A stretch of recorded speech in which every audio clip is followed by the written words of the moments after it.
আসসালামু আলাইকুম দর্শক, আশা করি সবাই ভালো আছেন। আজকের ভিডিওতে আমরা দেখব কিভাবে আপনারা অনলাইনে আপনাদের নামজারি অথবা খারিজ খতিয়ান এবং ডিসিআরটি অনুসন্ধান করবেন এবং সেটি ডাউনলোড করবেন।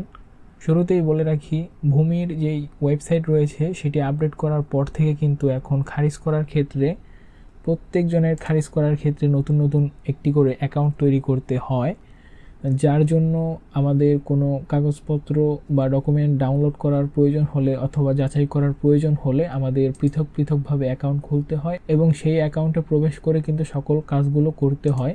তবে আজকের ভিডিওতে আমরা দেখব কিভাবে কোনো অ্যাকাউন্টে প্রবেশ না করেই আপনারা আপনাদের অনলাইন নামজারি খতিয়ান এবং ডিসিআরটি দেখবেন এবং সেটি ডাউনলোড করবেন। এটি করার জন্য আপনারা যে কোনো একটি ব্রাউজার ওপেন করে নেবেন। আপনারা কাজটি মোবাইল দিয়েও করতে পারেন। ব্রাউজার ওপেন করার পর সার্চ বক্সে আপনারা লিখে দেবেন নামজারি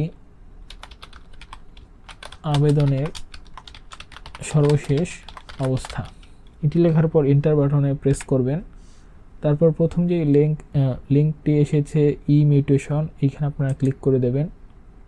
এইখানে ক্লিক করার পর শুরুতেই আপনাদের বিভাগ নির্বাচন করতে হবে। আমরা এখান থেকে বিভাগ দিয়ে দিলাম। তারপর আবেদন আইডি, আবেদন করার সময় একটি আবেদন আইডি প্রদান করা হয়েছিল, সেটা এখানে লিখে দেবেন। আমি এখানে লিখে দিচ্ছি আবেদন আইডিটি।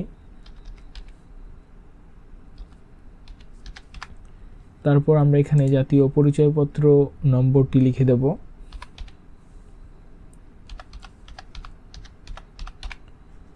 তারপর এখানে একটি যোগফল চাচ্ছে, এই যোগটা আমরা করে দেব। তারপর খুঁজুন অপশানে ক্লিক করব।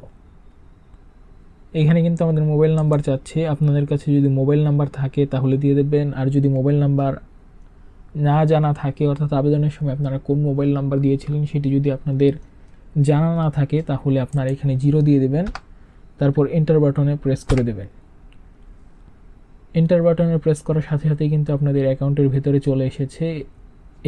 এখান থেকে আপনারা সরাসরি আপনাদের ডিসিআর এবং খতিয়ানটি ডাউনলোড করতে পারবেন। এছাড়াও আবেদন কপিটিও প্রিন্ট করতে পারবেন। এই ছিল আজকের ভিডিওতে। দেখা হচ্ছে নতুন কোনো ভিডিওতে। আসসালামু আলাইকুম।